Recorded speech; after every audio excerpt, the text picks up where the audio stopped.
Chapter 3, in which we really get to work this time. Yeah, we haven't done anything yet. Let's go. Meow, a beautiful state that no one pays attention to, except during the election cycle. I love it so very much. We'll be here until the primary vote next week. You got the schedule, yeah? No. Why not? Because it's my first day on the job, and all I've done so far is ride a plane to Meow. Oh right, well, you can print out a copy of the schedule at the office. Number 1, I don't know where that is, and number 2, I thought I was in charge of scheduling. Wow, you're not very good at being campaign manager, are you? It's like you don't have any experience of this sort of thing. I don't. You literally picked me out of a crowd at random. Well, at least you're good looking. Oh man. This guy. Just follow the other girls and they can take you to our temporary offices here. Now that he's mentioned it, there are at least 5 other women here, both human and cat. Do all these women work for you? Where are your male employees? I don't have any. I'm the only man in the organisation because I don't like the competition. I mean, I'm in favour of equal rights. Yeah, that's it, yeah. Right. So what's the plan from here? Fill up my schedule with all sorts of dates and speeches and dates and... Oh, dates and... Oh, I see, dates for dates. Maybe the women voters in Meow have an event that I can speak at. You know that male voters exist too, right? Oh yeah, but they're not the focus of my campaign. I want to reach out to all the women in the country who are in need of help. Women like you, wink wink. Aren't you grateful that I gave you such a good job? Feel free to show your gratitude whenever you want. This guy, the ego, his head's too big. Sneeze on him, politely show gratitude. This is still my first day of the job. I'm going to keep it cool. I am grateful to you for giving me this opportunity to run a career with professionalism. You don't have to be professional all the time. You can loosen up around me. In fact, why don't I give you one of my famous back rubs? Hands off.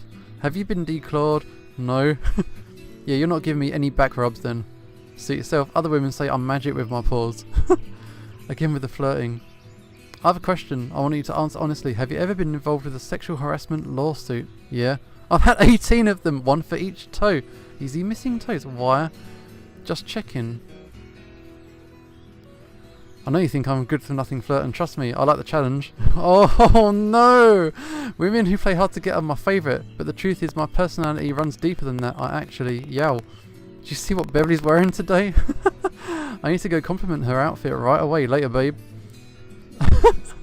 I'm guessing Beverly's the cat with the scandalously short skirt. Is the cat wearing a skirt? Yeah, that's who he's talking to. I don't understand why a cat is wearing skirts to begin with. Most cats are usually naked, which could explain a lot about Frisky's behaviour. Oh. That's my phone. Hello. Abigail, is this Bill? Ew, I got your voicemail. Okay, Bill. It's so good to hear from you. How's life? How's college? Tell me everything. Oh, nothing to do with this guy. Look at this photo.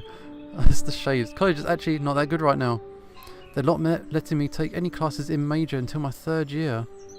Why? I have to get a bunch of required classes out of the way first. There's 2 years of language, a year of history, 4 science classes, that sort of thing. That's quite a lot. This sounds like the classes we took in high school. Is this guy a dropout? They're exactly like the classes we took in high school. I can't believe it. So far, college is just a repeat of high school. What are they doing to me? A high school diploma is a requirement for getting into college, so why do colleges make you do high school all over again? It's so stupid. And what happens junior year when I start taking classes in my major and it turns out I don't like it? I've got to wait another year to switch majors. It's like a huge scheme to waste my money. I blame the banks. This guy's on a rant. They're paying colleges to rip us off with wasteful education. That way it will take us longer to pay off the outrageous college loans they charge us. If I was in charge, I'd get rid of all the majors who graduates didn't make over 50 grand a year right after graduating. Anyway, that's what we learned today in AA1, how colleges are oppressing society. What college has he joined? But mostly oppressing students by giving us too much homework. The administration is so mean. Don't they know college is for partying, not schoolwork? This guy's a douche. What's AA1? Armchair Activism 101. That's a mandatory course in all colleges. For a moment there, it sounded like he's taken how to act entitled whiny brat 101. I mean, Bill knows how hard I tried and failed to get into college. Why is he saying stuff like this in front of me? I swear, if it wasn't for Monique, I'd probably quit the class. It's not like that would hurt all my grades all that much. And the grades don't really matter anyway, so who's Monique? Monique? Who's Monique? Tell me. My girlfriend. Oh, he's moved on. Girlfriend? You got a girlfriend? Girlfriends, actually. Is he like a human version of Frisky? I've learned to think outside of the traditional what monogamous relationship. I'm in 4 different relationships right now, and I'm proud. Wow, he's into monogamy, huh? Oh, he's not into it at all. You're proud of the fact you're seeing 4 women at once? Do they even know? That's not important. It sounds important. See, this is why you should have gone to college. It'd make you more open-minded about this sort of thing. Everyone dates everyone here, because we know the truth. Relationships are temporary pleasure vehicles, not some sort of romantic magic destiny. Is that all I was to you? Just some sort of temporary pleasure vehicle? Well, yeah. Going out with you was nice, but I never expected it to last forever, so I didn't develop any lasting feelings for you. Not that I could have anyway, because lasting feelings are an illusion, especially romantic ones. Those are the myth invented by Clawleywood. Wow, there's so many arseholes in this game. I hung up the phone. I couldn't stand to hear any more. I mean, sure, I half expected that Bill would have moved on by now, but to hear him say that our love was an illusion is just a myth. Some sort of temporary pleasure vehicle, that's a bad phrase. He was my first real boyfriend, and he gave up on me just like that. I couldn't help it. I started crying. Abigail, what's wrong? Don't take advantage of a girl on the rebound, guy. Bill, he just cries harder. He's crying. Calm down, don't cry. No matter what happened, I'm sure everything will be fine. No, it won't. Who's this Bill? Did he hurt you? Do I need to get out the claws? He's my boyfriend. Oh, he was my boyfriend. Oh, he cheated on you with multiple women, unless I'm mistaken. How did you know? I recognise those tears. I've had experience with that sort of thing. In other words, you're a disgusting pervert just like he is. Are all men this awful? That's okay, you can lash out at me all you want. I likely deserve it. Oh, let's cry it out. Yeah, let's cry it out. Start lashing out. I hate you. I wasn't even working for you 5 minutes before you even started flirting with me. You don't care about my feelings or anybody else's feelings. All you care about is getting as many women as possible. Are you men having a competition? Is that it? Are you trying to see who could be the absolute worst? Because you're all winning. All you do is use women and dump them. Like there's no more important than garbage. Ah, you're garbage. I hate you, Bill. You're more to me than just temporary pleasure vehicle. I thought you were for real, and it turns out you're a phony. I hate ya. Do you feel better now? A little, I guess. It hurts. I know it's going to take some time, but I'm sure you'll get better soon though. You're a fighter. And if you ever need like yelling someone again, I'll be here. That's cool. That's some nice emotional support. That's actually quite cool of him. Thanks, Frisky. I don't buy into your nice guy routine for a minute, but I appreciate the effort. We still got our guard up. For a sick, disgusting pervert, maybe you're not all bad. That's what all the political analysts say about me. Okay, we had a little bit of bonding there. Chapter 4, in which we make the schedule for Meow. We're off. I was feeling better by the time I got to the offices. Also, I was feeling a little embarrassed. I can't believe I yelled at my boss. No, scratch that. I can't believe Frisky actually tried to comfort me when I was sad. I thought he was a jerk who didn't care about women's feelings. Was he serious about making me feel better, or was that just part of some sick game? I'm not good with sports, but I know that what a rebound relationship is. Is that a basketball reference? Maybe that's what he was trying to do, take advantage of me when I was at my lowest. Then again, maybe he was sincere. I mean, he didn't try flirting with me like he usually does. He just tried to be nice to me. Why couldn't be like that all the time? So confusing. Just stop and think about it, Abigail. Forget about Frisky. Forget about Bill. Bill's a dickhead. I picked up a spray bottle and aggressively spritzed? Spritzed? Is that a word? Some of my plants in the office. They helped me bring me back to Earth. Right, I'm supposed to make a schedule. Looks like there's a file here and all the appointments you already agreed to. I'll just enter those into the calendar. That's some super fast typing. Here are all the events we've been invited to. Whoa, it's loads. Way more than we can actually attend. It's probably a good problem to have when you're campaigning. Let's see. Why don't I sort the events by size? I guess I can further sort the events by topic. After all, looks like there are 12 events focusing on the economy. We could vary up the schedule a bit. Still typing. We're doing good work. And done, kind of. Looks like we've got 2 possible events for tonight. Which one would Frisky prefer to speak at? The litter box ladies or gathering of the funeral directors? Let's go for the litter box ladies, shall we? Yeah. Is this seriously a question? Of course Frisky would rather talk to the little box ladies. I'll send them a confirmation email saying that Frisky would love to attend. Email sent. Email sent. Now for tomorrow's plan. Okay, I went through the entire schedule for our stay in Meow. I put my choices in bold, but I made sure to list all the alternate options. Like Frisky asked me to, I sent the tentative schedule to the male cat. She made corrections, added more options. Then the schedule went to Frisky, who made the final decisions. Good job. I knew you'd be perfect fit for this position. You didn't know that? Thanks very much. I was worried there would be a mistake somewhere. Oh, there was. You have me scheduled to attend a charity auction tomorrow night. What's wrong with that? Tomorrow's the fancy furball debate. One of them will be my opponent in the general election. I want to see what they're like. Oh, another debate. Haven't there already been like 20 so far? I haven't been paying attention because debates bore me. Most of the time, it feels like the politicians are competing to see who can say the longest, most off-topic sentence without losing the audience's attention. God damn, I can't speak. I couldn't be a politician. And when they're not being boring, they're insulting each other like middle schoolers. I hate to say it, but they're pretty catty. Who'd actually listen to them? Alright, listening to politicians is my job now. True. The cat to watch out for is Champagne. She's the current leader of the fancy furball polls. I'm gonna say it now. We have... yeah, there's gonna be another lady coming into the scene. This could be problematic. Champagne, huh?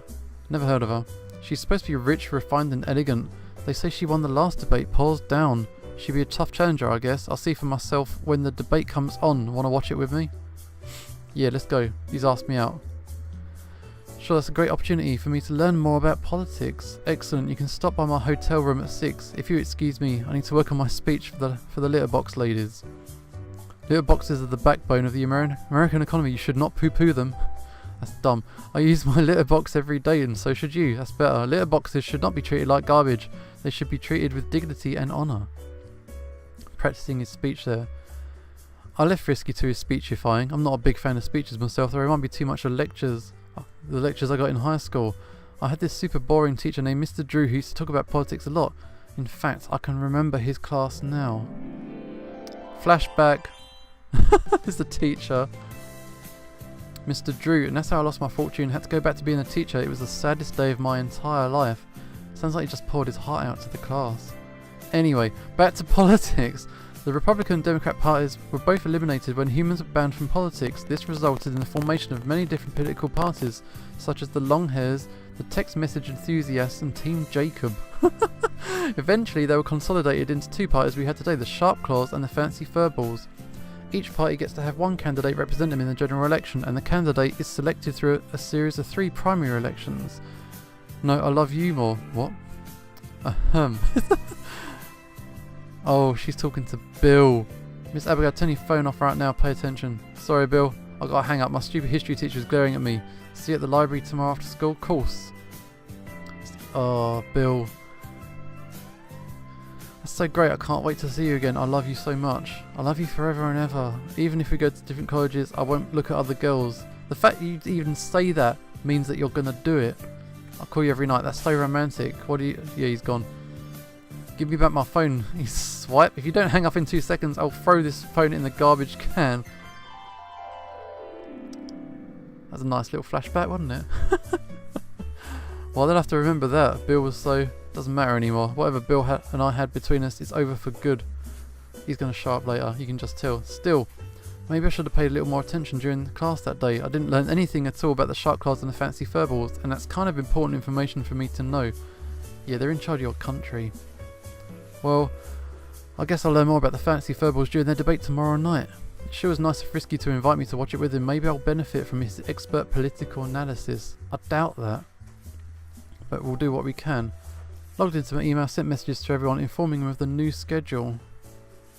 I also contacted Mr. Drew to see if he had his cell phone. He took from me. I want it back. That was a great phone. He still got it.